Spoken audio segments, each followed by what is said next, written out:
Hello students, welcome to guidance গুরু চ্যানেলে তোমাদের সকলকে স্বাগত। আশা করি প্রত্যেকেই ভালো আছো এবং প্রত্যেকেই সুস্থ রয়েছো। এসএসসি জিডি ক্লাসের জিকে ক্লাসের আজ হচ্ছে আমাদের 16 নম্বর ক্লাস। এর আগে আমরা 15টা ক্লাস করেছি। তো এখন আমরা যেটা করছি 2024 সালের যে এসএসসি জিডির পরীক্ষা হয়েছিল তার প্রত্যেকটা শিফটের জিকেগুলো আমরা প্রত্যেক দিন একটা করে আলোচনা করছি। আজ আমরা করব 23/2/2024 সালে পরীক্ষা হওয়া চতুর্থ শিফটের 20টা জিকে নিয়ে আলোচনা করব। তো মন দিয়ে লাস্ট পর্যন্ত দেখবে, কারণ এসএসসি জিডি পরীক্ষার জন্য প্রিভিয়াস ইয়ার পিওয়াইকিউ প্রশ্নগুলো তোমাদের পরীক্ষার জন্য মোস্ট ইম্পর্ট্যান্ট, অতি গুরুত্বপূর্ণ পিওয়াইকিউ প্রশ্নোত্তর। ঠিক আছে, এর আগে আমরা 2021 সাল পুরোটা করিয়েছি, 2022-23 সাল পুরোটা করিয়েছি, এখন 2024 সাল করাচ্ছি। তো এই যে পিডিএফগুলো, এই 3 বছরের পিডিএফ যদি সংগ্রহ করতে চাও, সঙ্গে 2023 সাল 2024 সাল এই কারেন্ট অ্যাফেয়ার্সের পিডিএফ সংগ্রহ করতে চাও, তাহলে তোমাদেরকে আমাদের একটা টেলিগ্রাম পেড গ্রুপ আমরা করেছি, সেই টেলিগ্রাম পেড গ্রুপে জয়েন করতে হবে। কিভাবে জয়েন করবে আমি বলে দিচ্ছি, মন দিয়ে শুনে নাও। ঠিক আছে, 199 টাকা পেমেন্ট করতে হবে। পেমেন্ট করার মাধ্যমে তাহলেই তোমরা জয়েন করতে পারবে। আমাদের একটা ফোনপে নাম্বার আছে, দিয়ে দিচ্ছি এখানে 897274 5454 8972745454। এই নাম্বারে তোমাকে 199 টাকা পেমেন্ট করতে হবে।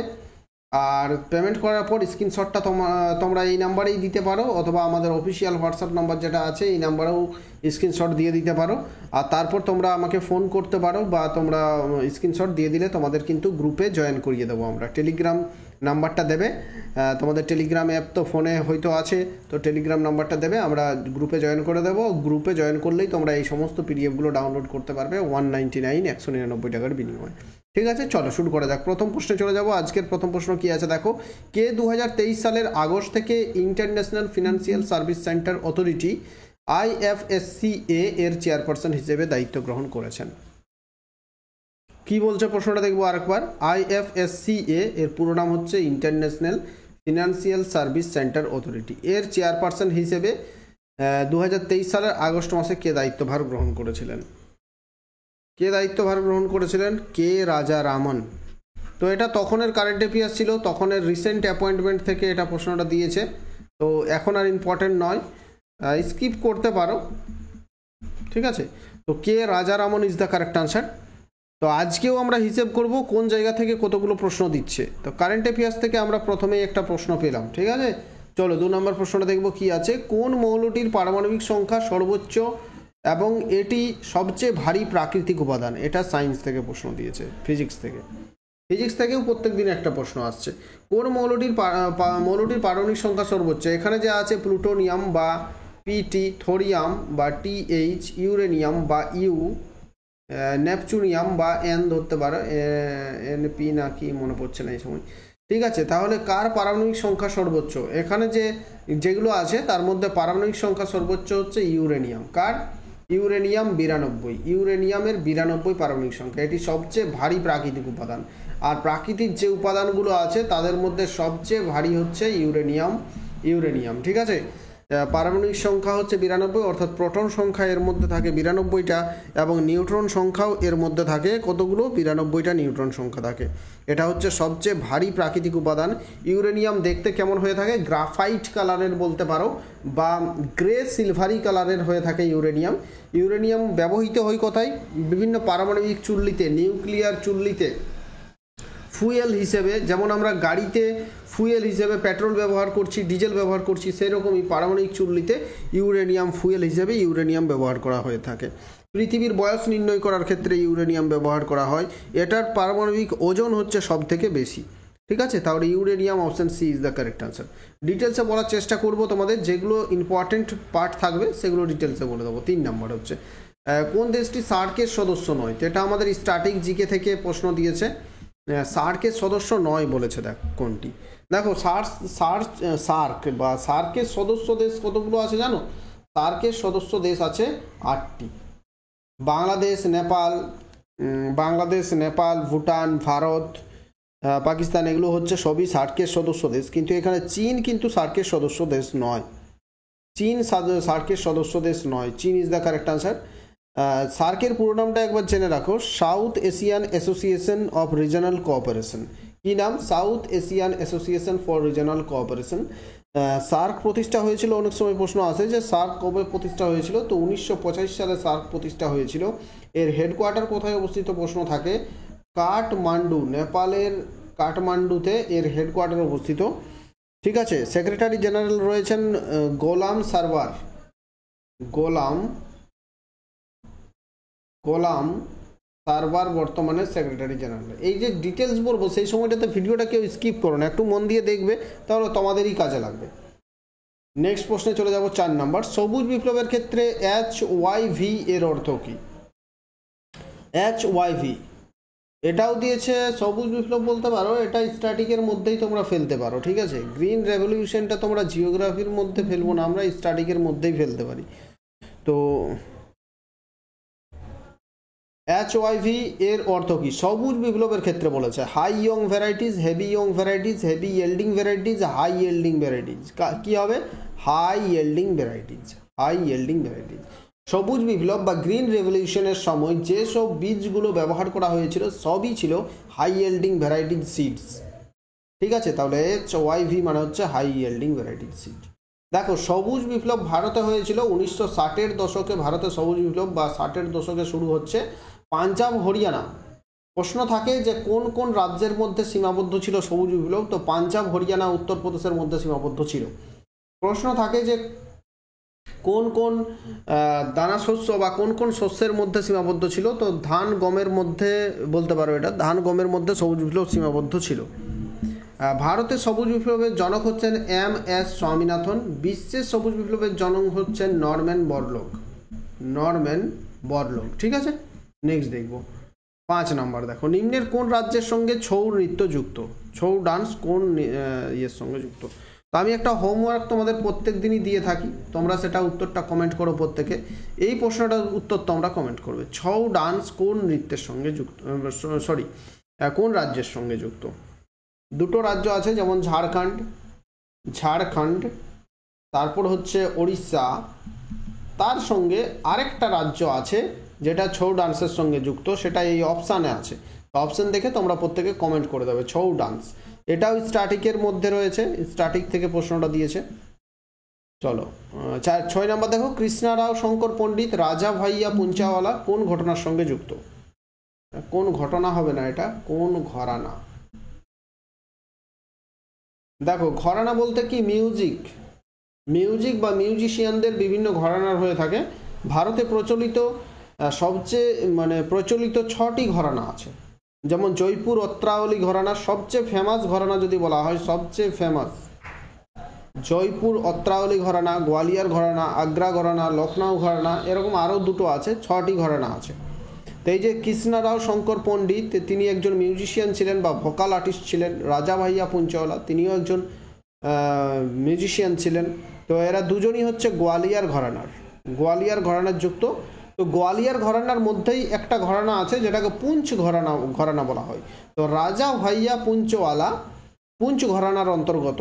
তো তিনি যেহেতু গোয়ালিয়রের মধ্যেই পড়ছে, তাই দুজনই হবে গোয়ালিয়র ঘরানা। ঠিক আছে, option B is the correct answer. Krishnarao Shankar Pandit এবং রাজা ভাইয়া পুঞ্চওয়ালা। পরবর্তী প্রশ্নটা দেখবো আমরা কি আছে, 7 নাম্বার প্রশ্ন। তাহলে এটাও আমরা স্ট্যাটিকের মধ্যেই রাখবো। স্ট্যাটিক থেকে আজকে 4টে প্রশ্ন পেলাম। পরবর্তী 7 নাম্বার দেখো, নিম্নের কে ইন্ডিয়ান কোস্ট গার্ডের 25তম ডিরেক্টর জেনারেল হিসেবে নিযুক্ত হয়েছেন? ইন্ডিয়ান কোস্ট গার্ড এর 25তম ডিরেক্টর জেনারেল হিসেবে কে নিযুক্ত হয়েছেন? কারেক্ট আনসার কি হবে? Rakesh Pal is the correct answer. Rakesh Pal Indian coast guard এর 25তম ডিরেক্টর জেনারেল হিসেবে নিযুক্ত হয়েছেন। ঠিক আছে, চলো ইন্ডিয়ান কোস্ট গার্ড সম্পর্কে একটু আমরা জেনে নিই। ইন্ডিয়ান কোস্ট গার্ড, অনেক সময় প্রশ্ন আসে যে ইন্ডিয়ান কোস্ট গার্ড কত সালে প্রতিষ্ঠা হয়েছিল। এটা প্রতিষ্ঠা হয়েছিল 1978 সালে ইন্ডিয়ান কোস্ট গার্ড প্রতিষ্ঠা হয়েছিল। হেডকোয়ার্টার অবস্থিত দিল্লিতে। ঠিক আছে, 1 ফেব্রুয়ারি প্রত্যেক বছর কোস্ট গার্ড দিবস হিসেবে পালন করা হয়। আর 25 এটার যে বর্তমান, যদি প্রশ্ন থাকে যে বর্তমানে ডিরেক্টর জেনারেল কে আছেন, তো আজকের ডেটটা বলে দিচ্ছি তোমাদের। আজ হচ্ছে 14ই সেপ্টেম্বর 2024। আজ পর্যন্ত কিন্তু এটা ভ্যাকেন্ট আছে। এখন বর্তমানে আজ 14ই সেপ্টেম্বর এই পদে কেউ নেই, ফাঁকা আছে। আজকে আমি চেক করে দেখেছি, ফাঁকা আছে। আগামীকাল হয়তো কেউ চলে আসতে পারে, তো আজ কিন্তু ভ্যাকেন্ট আছে এটা। এই যে রাকেশ পাল, বর্তমানে আর রাকেশ পাল নেই, তো এই প্রশ্নটা স্কিপ করতে পারো। 8 হচ্ছে দক্ষিণ ভারতে ড্যাশ ছিল একটি গ্রাম সমাবেশ যেখানে জমির মালিকরা ব্রাহ্মণ ছিল না। দেখো, দক্ষিণ ভারতে কিন্তু বিভিন্ন কমিউনিটি অনুযায়ী বা কাস্ট অনুযায়ী যখন পল্লবরা রাজত্ব করতো বা যে কোনো রাজবংশ রাজত্ব করতো, সে সময় বিভিন্ন কাস্ট অনুযায়ী গ্রাম হতো।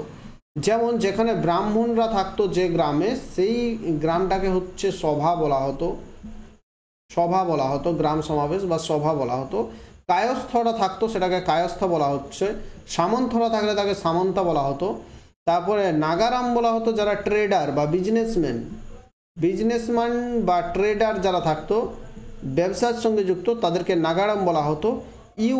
উর সম্প্রদায়ের যারা থাকতো সেটা কিন্তু উর বলা হতো। ঠিক আছে, তো এই যে কায়স্থা, সামন্থা, নাগারাম, এগুলোর মধ্যে কিছু কিছু ব্রাহ্মণ থাকতো, কিন্তু এই উরের মধ্যে কিন্তু কোনো রকমের ব্রাহ্মণ থাকতো না।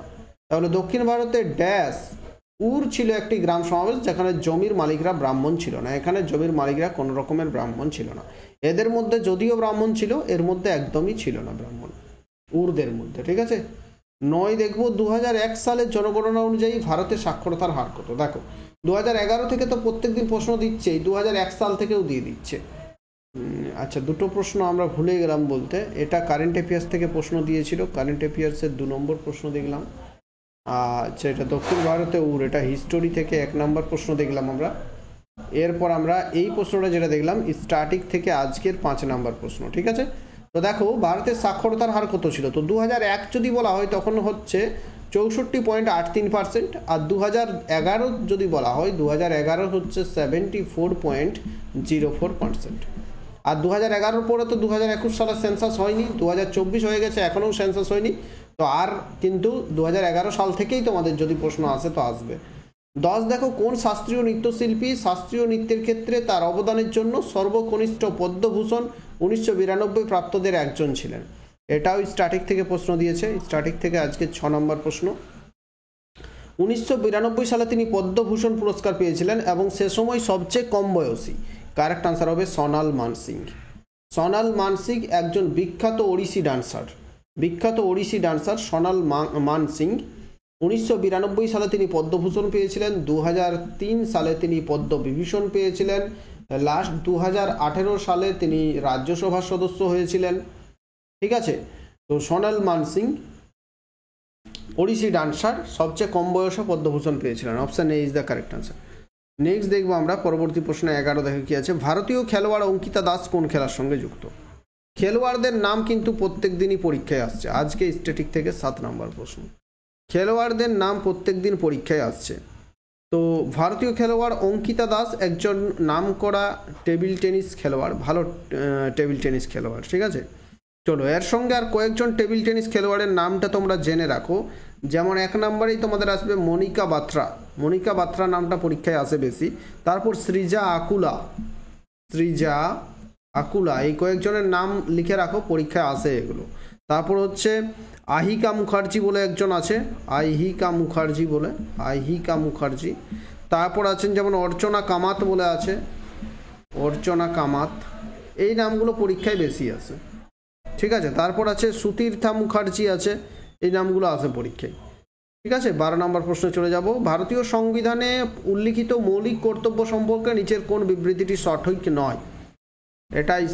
এটা হচ্ছে পলিটি থেকে প্রশ্ন দিয়েছে, পলিটির 1 নম্বর প্রশ্ন আজকের। সংবিধানে কি বলেছে, মৌলিক কর্তব্য বা ফান্ডামেন্টাল ডিউটিজ সম্পর্কে নিম্নের কোন বিবৃতিটি সঠিক নয়। চলো বিবৃতিগুলো এক এক করে পড়া যাক। সংবিধানের 51A অনুচ্ছেদে মৌলিক কর্তব্যগুলি উল্লেখ করা আছে। হ্যাঁ, এটা তো একদমই ঠিক আছে, কারণ আমরা জানি মৌলিক কর্তব্যগুলো কোথায় আছে। মৌলিক কর্তব্যগুলো আছে পার্ট 4A এর আর্টিকেল 51A-তে 11টি মৌলিক কর্তব্য আছে, এটা ঠিকই আছে। সংবিধান 86তম সংশোধন আইন 2002 মৌলিক কর্তব্যের সাথে সম্পর্কিত ছিল, এটাও ঠিক আছে। যে 86th যে অ্যামেন্ডমেন্ট হচ্ছে 2002 সালে, সেটা মৌলিক কর্তব্য সম্পর্কে ছিল, একটা মৌলিক কর্তব্য বাড়ানো হয়েছিল। 3 নম্বর হচ্ছে সংবিধানের 42তম সংবিধান সংশোধনী যেটা 1976 সালে ছিল, সেখানে মৌলিক কর্তব্যগুলো ঢোকানো হচ্ছে। তার আগে মৌলিক কর্তব্য ছিল না, কিন্তু 1976 সালে 42তম সংবিধান সংশোধনের মাধ্যমে মৌলিক কর্তব্য সংবিধানে আসছে। এই তিনটাই ঠিক আছে।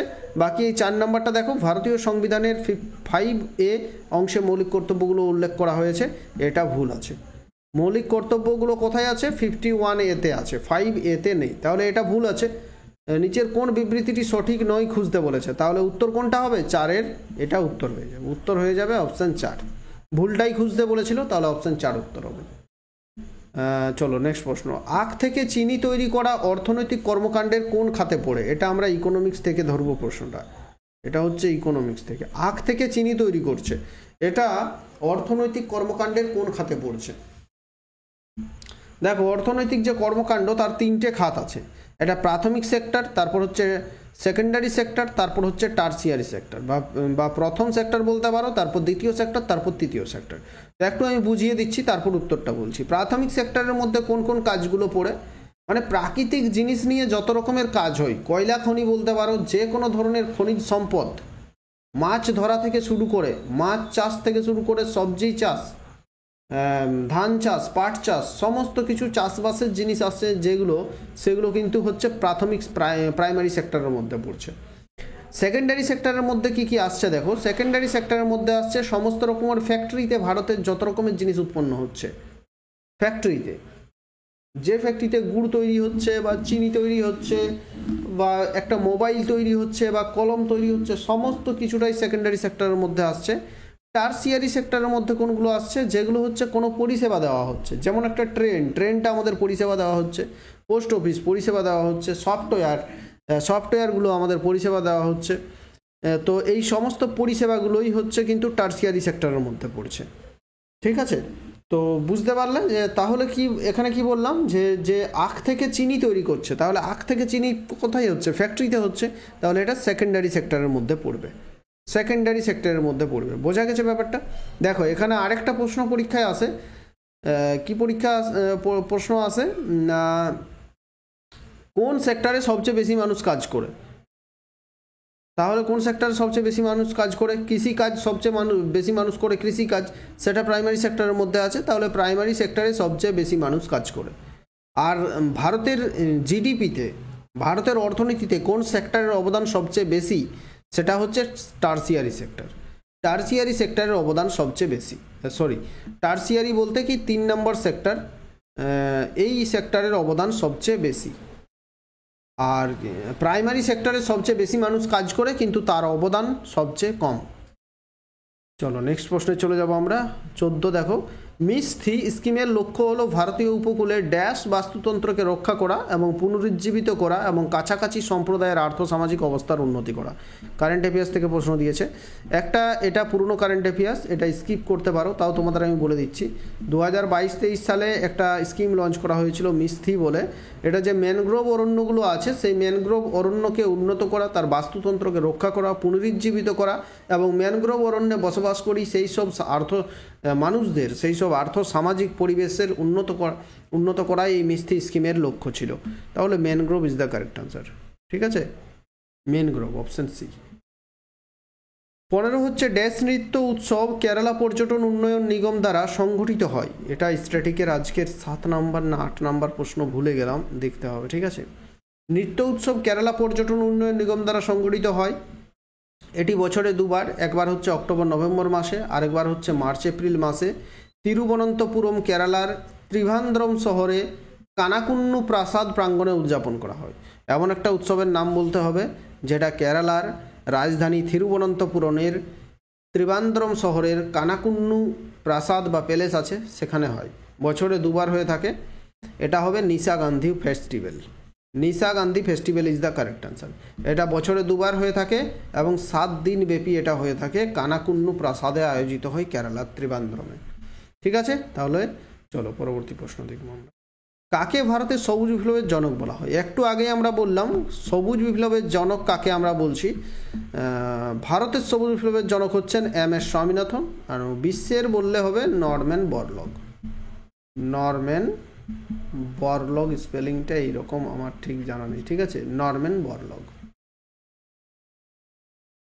17 দেখো, নিম্নের কে ভারতের নাইটেঙ্গেল নামে পরিচিত? এটা ইতিহাস থেকে দেবে না, এটা স্ট্যাটিক থেকেই এই প্রশ্নটা ফেলতে পারো, স্ট্যাটিক থেকেই প্রশ্ন হবে। ভারতের নাইটেঙ্গেল আমরা প্রত্যেকেই জানি সরোজিনী নাইডু। সরোজিনী নাইডু হচ্ছেন ভারতের নাইটেঙ্গেল। সরোজিনী নাইডু হায়দ্রাবাদে জন্মগ্রহণ করেন। তিনি সরোজিনী চট্টোপাধ্যায়, একজন বাঙালি মহিলা ছিলেন সরোজিনী চট্টোপাধ্যায়। তারপর নাইডুর সাথে বিবাহ সূত্রে টাইটেল হচ্ছে নাইডু। সরোজিনী নাইডু ভারতের প্রথম মহিলা গভর্নর বলতে পারো। সরোজিনী নাইডু ভারতের প্রথম কংগ্রেসের মহিলা সভাপতি। যদি কংগ্রেসের প্রথম মহিলা সভাপতি ভারতীয় বলা হয় তখন হবে সরোজিনী নাইডু। 44তম কংগ্রেসের অধিবেশনে 1925 সালে তিনি সভাপতি হয়েছিলেন। সরোজিনী নাইডু, সরোজিনী নাইডুকে ভারতের নাইটেঙ্গেল বলা হয়ে থাকে। ঠিক আছে, চলো 1879 তিনি জন্মগ্রহণ করেছিলেন। 1879 সালে তিনি 1949 সালে 70 বছর বয়সে মারা যান।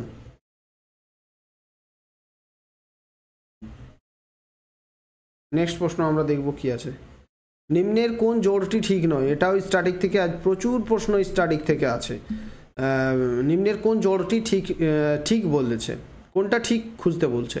জ্যাভেলিন জাম্পিং, না এটা তো আমার ঠিক মনে হচ্ছে না, কারণ জেভেলিন থ্রো এর সঙ্গে জাম্পিং এর সম্পর্ক নেই। জেভেলিনের সঙ্গে থ্রো করার সম্পর্ক আছে। একটা ভালা থ্রো করতে হয় বা তীর থ্রো করতে হয়। হাই জাম্পের সঙ্গে থ্রোয়িং, না হাই জাম্পে তো জাম্পিংয়ের ব্যাপার আছে। তো এই দুটোই কিন্তু এলোমেলো করা আছে, দুটোই ভুল আছে। তাহলে কোনটা ঠিক বলেছে? 1 ও 2 দুটি ঠিক, না এটা তো ঠিক হবে না। শুধুমাত্র 1 ঠিক, না হবে না। একটিও ঠিক নয়, এইটা ঠিক আছে। এখানে প্রশ্ন করেছে জোড়টি ঠিক, কোনটা ঠিক? তাহলে একটিও ঠিক নয়, এই দুটোর মধ্যে একটিও ঠিক নয়, তাহলে এটাই হবে উত্তর। দেখো এটা সহজ আছে, কিন্তু প্রশ্নটা এমনভাবে পেঁচালো করে দিয়েছে যা তোমরা কিন্তু ভুল করবে। এখানে কোন জোড়টি ঠিক প্রশ্নটা করেছে, এইগুলোই কিন্তু পরীক্ষার সময় বেশি করে ভুল হয়। জানা প্রশ্ন কিন্তু ভুল হয়ে যাবে। কোন জোড়টি ঠিক বলেছে, তাহলে এই জোড়টাও ঠিক নয়, এই জোড়টাও ঠিক নয়, তাহলে কোনটা উত্তর হবে? একটিও ঠিক নয়, একটিও ঠিক নয়, অপশন সি। নেক্সট প্রশ্ন আমরা দেখব কি আছে। কোন গেমটি তার খেলোয়াড়দের দক্ষতার মাত্রা অ্যাক্সেস করতে ইলো রেটিং সিস্টেম ব্যবহার করে? আবার স্ট্যাটিক থেকে প্রশ্ন, স্ট্যাটিক থেকে আজ 12টা প্রশ্ন পেলাম। কি হবে উত্তর? কোন গেমে বলা হচ্ছে খেলোয়াড়দের দক্ষতার মাত্রা অ্যাক্সেস করতে ইলো রেটিং সিস্টেম ব্যবহার করা? এটা চেস বা দাবা খেলায় ইলো রেটিং সিস্টেমটা প্রচলিত আছে।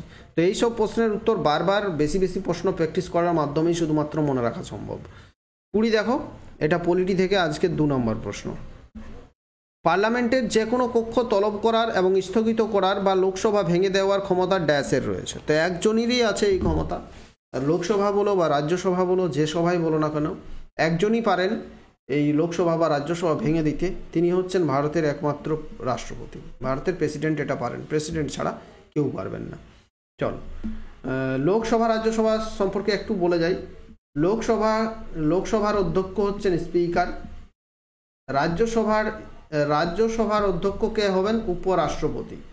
রাজ্যসভার হবে ভাইস প্রেসিডেন্ট, ভিপি। লোকসভায় ম্যাক্সিমাম হতে পারে সদস্য 552। রাজ্যসভায় ম্যাক্সিমাম সদস্য হতে পারেন 250। লোকসভার স্থায়িত্বকাল 5 বছর, রাজ্যসভার স্থায়িত্বকাল 6 বছর, কিন্তু প্রত্যেক 2 বছর অন্তর অন্তর রাজ্যসভার 1/3 সদস্য, যদি ধরো 180 জন সদস্য আছে তাহলে 1/3 অর্থাৎ 60 জন সদস্য, প্রত্যেক 2 বছর অন্তর 60 জন সদস্য বেরিয়ে যাবে, নতুন করে 60 জন ঢুকবে। রাজ্যসভার সদস্যের কার্যকাল হচ্ছে 6 বছরের, লোকসভার সদস্যের কার্যকাল 5 বছরের। ঠিক আছে, তো রাজ্যসভা হচ্ছে উচ্চকক্ষ, লোকসভা হচ্ছে নিম্নকক্ষ। আমাদের 20টি প্রশ্ন শেষ হলো। আমরা কত থেকে কতগুলো প্রশ্ন পেলাম দেখো। কারেন্ট অ্যাফেয়ার্স থেকে আজ 3টে প্রশ্ন পেয়েছি। স্ট্যাটিক থেকে আমরা 12টা প্রশ্ন পেয়েছি। তারপর ফিজিক্স থেকে বা সায়েন্স থেকে, ফিজিক্যাল সায়েন্স থেকে আমরা 1টা প্রশ্ন পেয়েছি। হিস্টোরি থেকে আমরা 1টা প্রশ্ন পেয়েছি। পলিটি থেকে 2টো প্রশ্ন পেয়েছি। যাই হোক, 1টা প্রশ্ন কোথাও আমাদের মিস হচ্ছে। ঠিক আছে, তো এইভাবে আমরা 20টা প্রশ্ন আজ পেলাম। আশা করি ক্লাস ভালো লাগলো। অবশ্যই বেশি করে তোমার বন্ধুদের সাথে শেয়ার করো। আমাদের পিডিএফগুলো সংগ্রহ করতে চাইলে আমাদের বলে দিলাম নাম্বার, হোয়াটসঅ্যাপ নাম্বার দেওয়া আছে, দেখো স্ক্রিনে, যোগাযোগ করো।